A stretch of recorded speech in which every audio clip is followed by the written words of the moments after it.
Podcast. So glad to be along with you on this Monday morning. Hope that you are doing well, and wherever you are in the world, that your Monday is off to a great start. I'm coming to you from Fayetteville, Arkansas, and would love to see you chime in and tell us where you are in the world, wherever you might be watching on all of our channels or listening on the podcast later. I'm flying solo this week, as I did last week, and I think I probably will be for the next few weeks because our fearless leader Doug Paget and producer Dan are on the We the People ride. Vote Common Good is sponsoring a bike ride that began in San Diego, California, and will end up in St. Augustine, Florida. And we are riding along the southern border to try to bring some attention and energy and focus to the reality that we desperately need a common good immigration and border policy, and that there is so much to learn simply by getting to the border, hearing people's stories, and seeing for yourself what is happening. And so the team has been they've made it to El Paso, and I think are heading out from El Paso this morning. They're going 30, 40, 50, 60 miles a day on the bikes and cruising along. You can follow along on social media. You can check out the We the People Ride website, which is wethepeopleride.org, and learn all about what's happening and where Doug is and where Dan is and where my wife is going to be in a week or so. And such a great thing that's taken place, and something that's just tremendously important.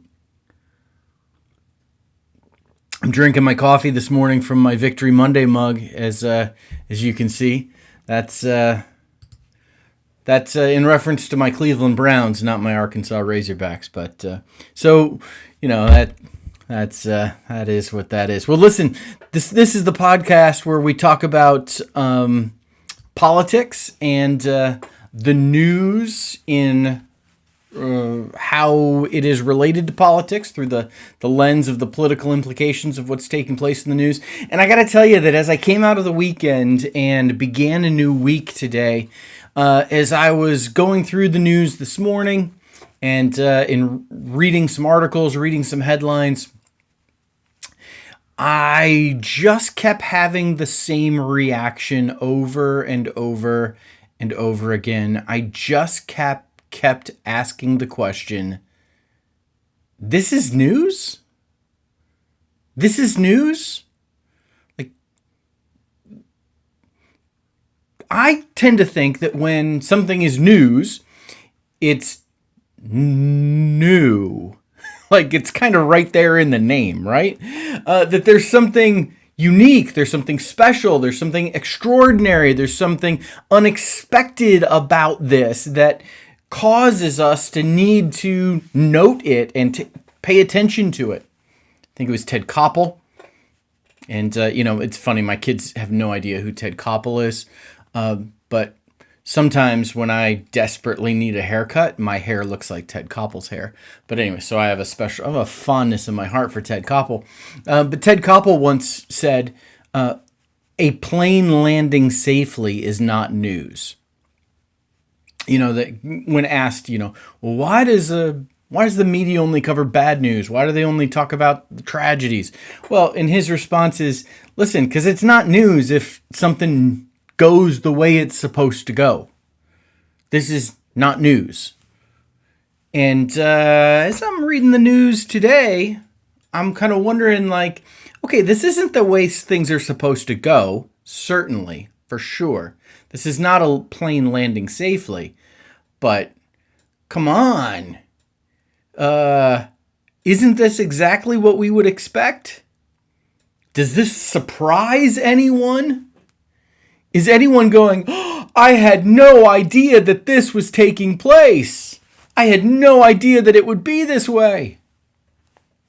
Is this really news? This is the news? This is news? Exhibit A. Pandora Papers. Have you heard about these? This is the, I think the third or fourth time that a large number of secret financial statements have been gotten, hacked, and leaked to the media. These ones are called the Pandora Papers.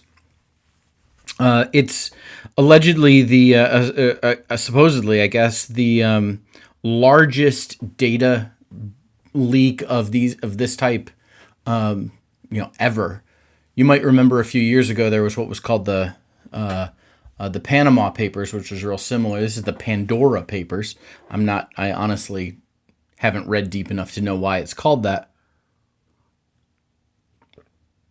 But the Pandora Papers show that 35 different world leaders, including current and former presidents of countries and prime ministers and heads of states, along with 300 or so other public officials, government ministers, judges, mayors, people of power and influence around the world, have a whole bunch of secret deals and hidden assets, and they have taken their money and stored it in offshore accounts. They have done things like, apparently the King of Jordan has something like $100 million worth of property in Malibu.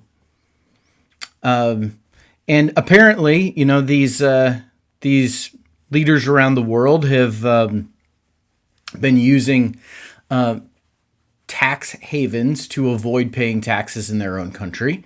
They have been using these shady deals to hide money that maybe they have received in inappropriate or corrupt manners, and they have essentially tried to hold a storehouse for themselves should some of these countries, should things go wrong and they find themselves no longer in power, it gives themselves a little safety net, a little nest egg to fall back on.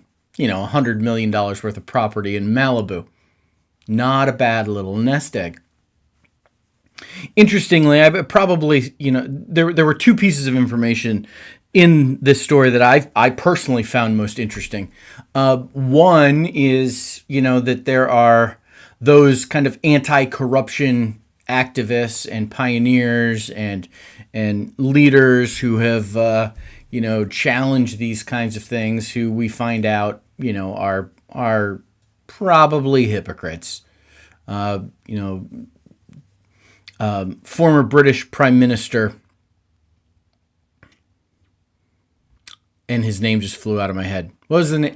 One of you that's watching. What's the former British Prime Minister? Tony Blair. Tony Blair. There you go. Tony Blair. Producer Dan, you can edit that little Monday morning, brain bubble out of this thing. But Tony Blair, who, has been an anti-corruption person who has consistently campaigned against, during his time in the public eye, consistently campaigned against those who would avoid taxes by using offshore accounts, looks like he did it too. So political leaders are hypocrites. This is news. This is news. The other thing I found kind of interesting is that there are some states in the United States that are now mirroring laws from like Caribbean islands. Like, we have this sense of like, okay, if you get, ultra wealthy, what you're going to do to hide your money is, open up some offshore account in the Cayman Islands or something. They're called offshore accounts because, typically there's, these countries that are really happy to have this money come their way, and they're willing to have, very lenient laws as a result of that. Well, apparently South Dakota has adopted very similar laws mirroring these, hidden Cayman account kind of laws, allowing people to hide their money in South Dakota. That's fascinating to me. I feel like we're not going to be able to call it an offshore account anymore if it's going to South Dakota. Does South Dakota even have, there are no shores in South Dakota. But ultimately, the big question, I read this news story about the Pandora Papers, and I've got to ask the question, and this is like the headline everywhere. This is like the big story. This is the thing everybody's talking about. And I'm looking at this going, this is news? This is news? Wealthy people are hiding their money and avoiding paying taxes? Political leaders are hypocrites? The wealthiest among us might not be the greatest citizens on the planet? This is news? This is not news. Now, granted, we're learning things we didn't know before, but did we really not know it? I think we knew it. It's just confirming. It's not the only example of, me asking myself, this is news. Facebook is in the news.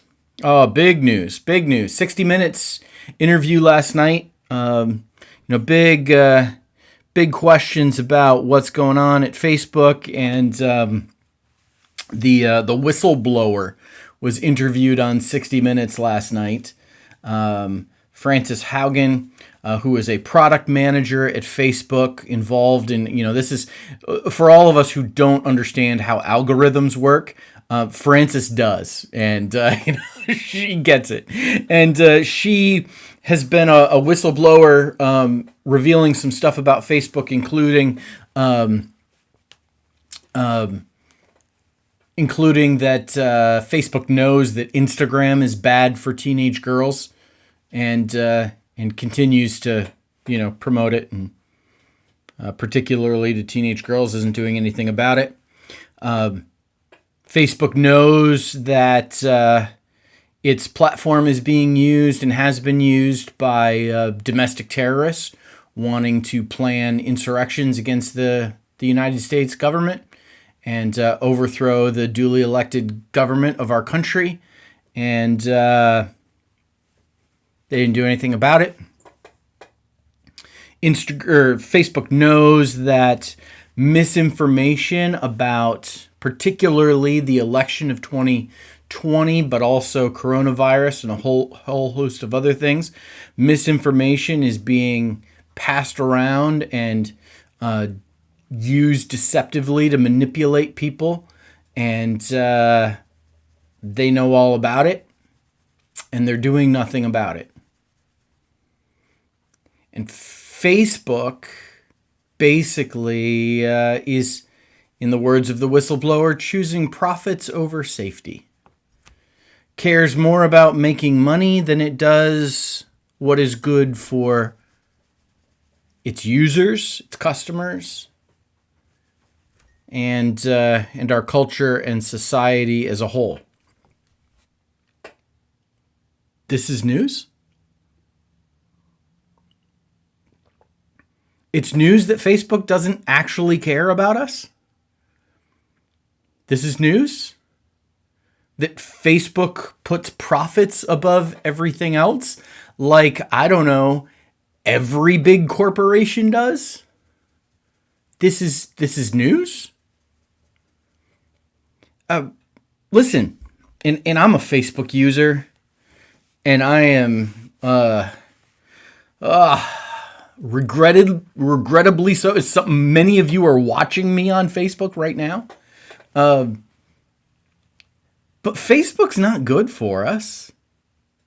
Facebook messes with our brain chemistry, and especially when we're, using it first thing in the morning or the last thing before we go to bed at night. There's kicks of serotonin when we're checking to see if somebody has liked our post. And I mean, we know that Facebook is not good for us as individuals. We know that Facebook is not good for our culture with the misinformation that it allows and the divisions that have existed. And we know that Facebook has consistently put its own profits above what is actually beneficial for its users. We keep using it. We keep doing it.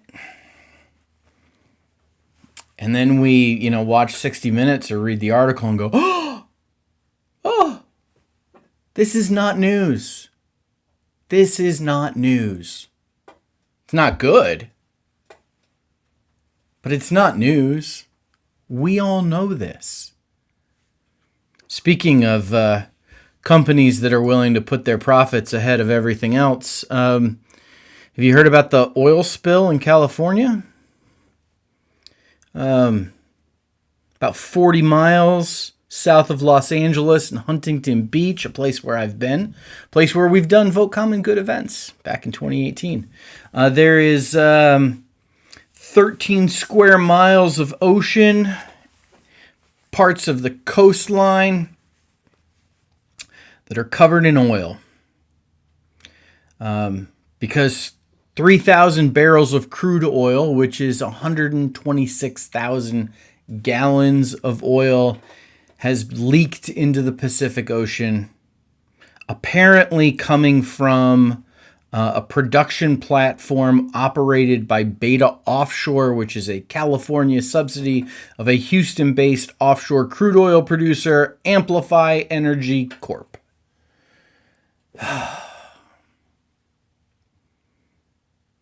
Oil companies are going to spill oil. Oil spills are going to destroy the marine biology. Dawn is going to put out a whole new set of commercials about how they were there, to clean up the ducks. I'm sure the CEO of Amplify Energy Corp will film a commercial where he, is walking in a field by a fence, trees in the background, talking about, with all this natural green around him, talking about how sorry they are and they're going to do everything to invest in protecting the environment. And it's all blah, blah, blah. When are we going to get to the point where we realize that we are dangerously close to doing irreparable harm to the planet? And if we do irreparable harm to the planet, we're not going to have anywhere to live. We will do irreparable harm to ourselves in the process. And an oil company spilling oil into the ocean,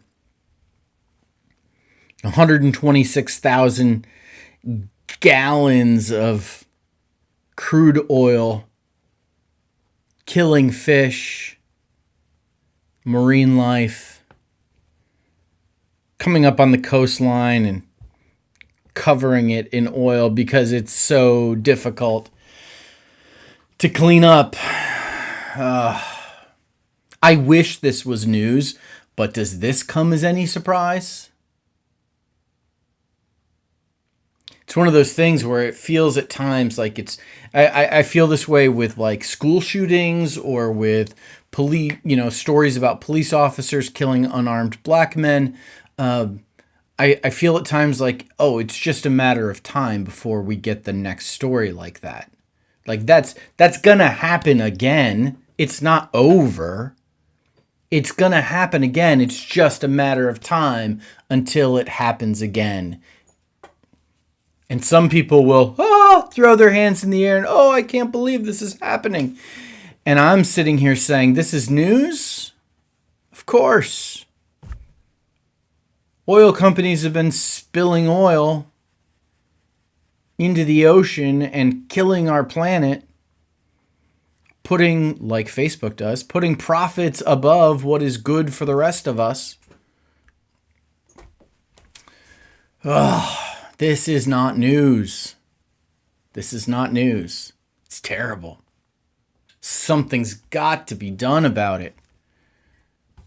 I personally cannot wait for our political leaders to have the chutzpah to pass the Green New Deal so we can begin taking steps to address climate change in an appropriate way.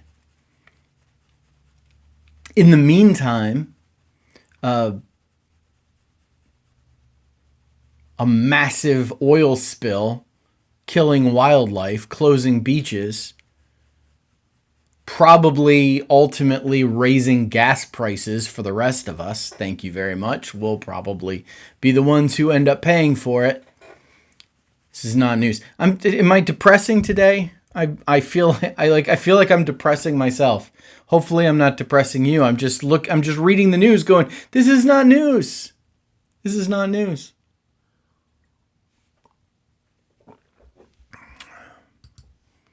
Speaking of depressing, Supreme Court's back in session. I pulled the screenshot from Reuters because it made me laugh because it said back in black, which, just made me laugh. Anytime you get a little Metallica reference into your news, it's always good. So the Supreme Court's back in session. 9 justices minus 1. 8 justices back at the Supreme Court. Brett Kavanaugh has to zoom in to the Supreme Court hearings today because he's got COVID. So the rest of them are back in their black robes, back in the Supreme Court building. I think this is the first time since the pandemic began that they're back in person.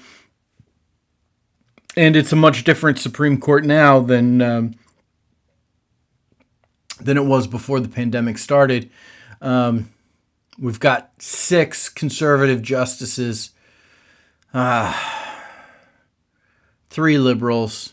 I might argue that John Roberts is more a bit of a moderate. He's not a moderate when it comes to corporate policy, tax policy, those kinds of things. But he has indicated, he's signaled that he's going to be a little bit more moderate on social issues.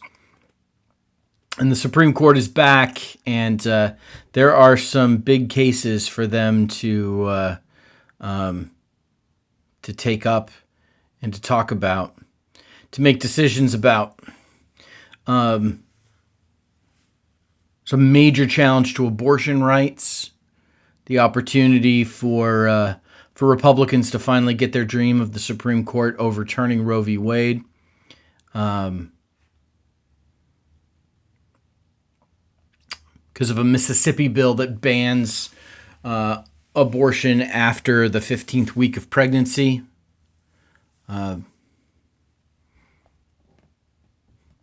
Interestingly, Roe v. Wade in 1973 was actually a Mississippi case, and case took place in Mississippi.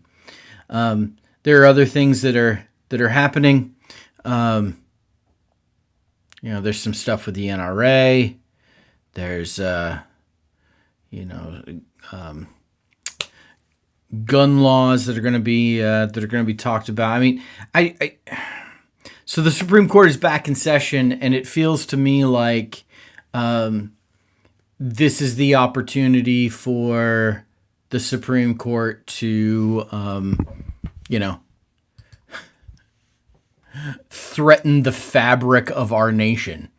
So it feels like to me that we once again we have to wait with bated breath to find out, is the Supreme Court going to make everything terrible now?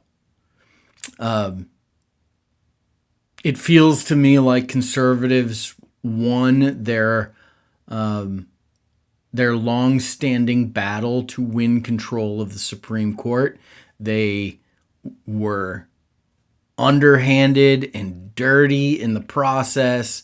Mitch McConnell holding up the confirmation of Merrick Garland. Mitch McConnell ramming through the confirmation of Amy Coney Barrett. Brett Kavanaugh getting confirmed to the Supreme Court despite the just tremendously disqualifying allegations against him, not to mention the demeanor he displayed during his confirmation hearings. They did whatever they had to do to win, and they won, and they control the Supreme Court now. And they do it in such great numbers that not even John Roberts, who's a bit of a moderate, can't even restrain them. Even if he votes with the liberals, he can't stop them. I mean, it's bad news. But is it news? Didn't we know this was going to happen? Didn't we know?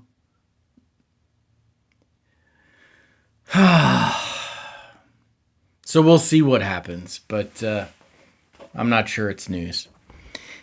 And seems like Democrats can't seem to get their stuff together. So I said to you last week that it was going to be a big week because Nancy Pelosi had indicated that it was time to vote on the infrastructure bill, and along with that was the commitment to also move forward with the Build Back Better agenda spending bill of the president's, and didn't happen. Democrats couldn't get their stuff together. The progressive wing of the party, which had previously had assurances that these two bills would go together, the infrastructure bill along with the Build Back Better agenda bill, which includes a lot of kind of what's called soft infrastructure spending plans, which seek to reinforce the social safety net throughout the country and fully fund in appropriate ways social programs that have been consistently defunded and left to wither by Republican leadership. And progressives had been assured, support the infrastructure bill. So to get all this stuff passed, we got to split these up into two bills. We can't put it all together. So we'll do the infrastructure bill. That's real popular. That's bipartisan. It's passed the Senate. We can get that through. And then as soon as we do that, we'll also pass this Build Back Better agenda bill, this spending bill, which is going to really help American workers and the American economy by investing in great ways. And we're going to put these, we can't pass them all together, in one bill. We'll make them two bills, but they'll go together and we'll get it done. And progressives were assured that that would be the case. And then there's, moderates, the Joe Manchins of the world, Kristen Simonas of the world, who've indicated that maybe that infrastructure bill is too much money. And if the infrastructure bill at $1 trillion is too much money, then definitely the Build Back Better bill at $3.5 trillion is too much. Over 10 years, by the way, which is the little detail that they, consistently leave out. It's not $3.5 trillion a year. It's not $3.5 trillion immediately. It's $3.5 trillion over 10 years.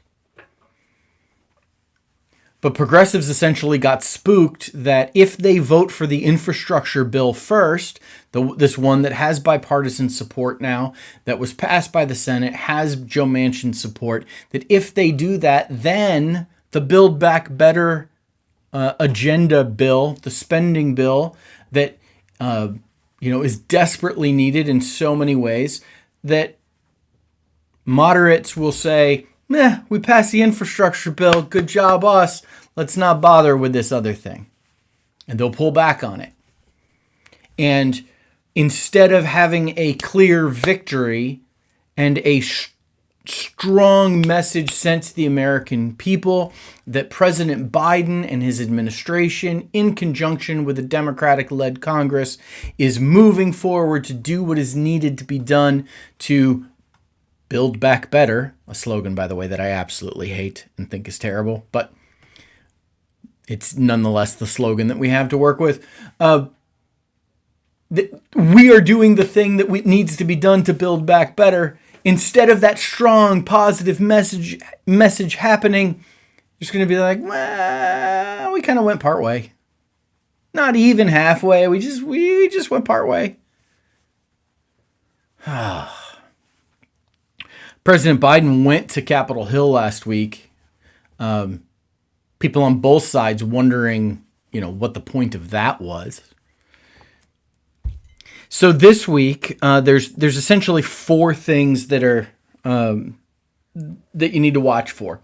The first of all is a continuing resolution, which a continuing resolution is a bill that gets passed that funds the government for a period of time when they don't have a budget because they can't pass budgets in Congress for whatever reason. So apparently, I think it's Thursday night. It's Friday morning at midnight. So we could wake up Friday morning to a government shutdown if a continuing resolution doesn't get passed. That's what happens. Because there is no budget that funds the government for a full year, they have to pass these continuing resolutions, these stopgap measures, which appropriate money for a short period of time. And they come up to these deadlines. They play chicken with these things every time. And when these things expire, as this one is set to do at midnight on Thursday night, so it's Friday morning, as this thing is going to expire this weekend, they've got to pass another one to keep the government funded, or we get a government shutdown.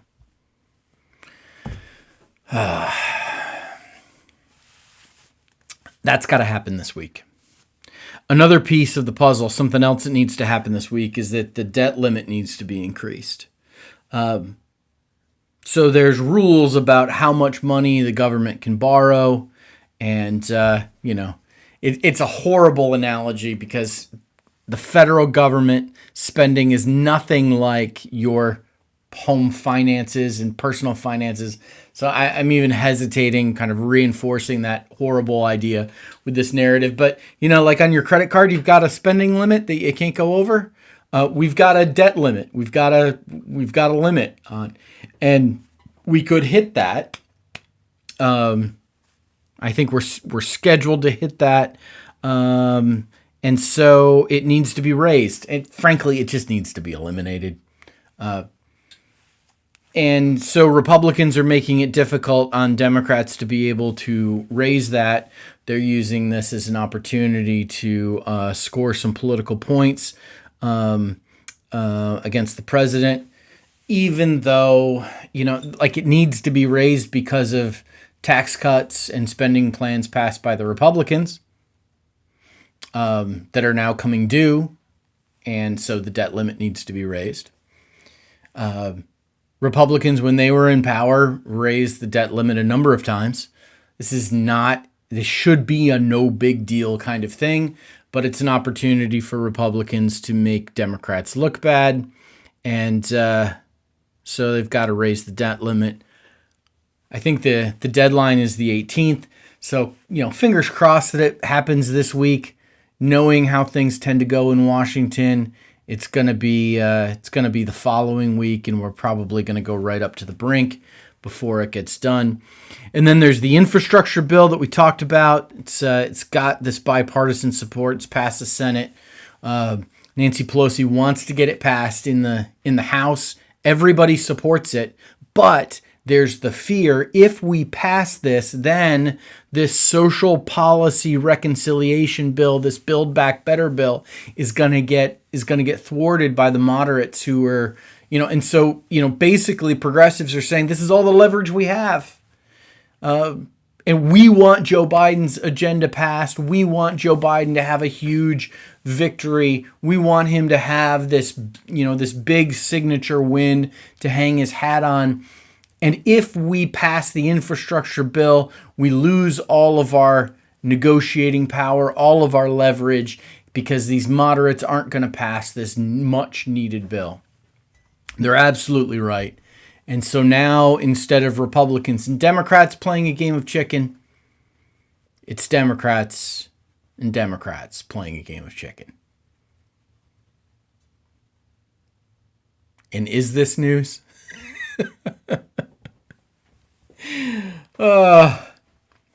Our political leaders can't seem to get their stuff together and do what is needed to be done for the good of the American people. I'm not so sure this feels like news. Well,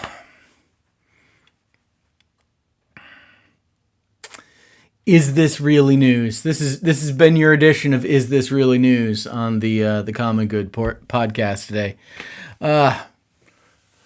Listen, my friends, let's take a deep breath. Let's try to shake this off. Let's head out into our Mondays, into our weeks. Regardless of what the headlines are, regardless of what the news says, we can be people who bring common good into our world. Can put the needs of others ahead of ourselves. Look out not just for our own interest, but for the interests of all. So let's do that. We don't have to rely on Facebook or oil companies or the Supreme Court or elected leaders in Washington or political leaders around the world. They exclusively are not the ones who bring the common good into our world. We have that opportunity to do it. So let's do that.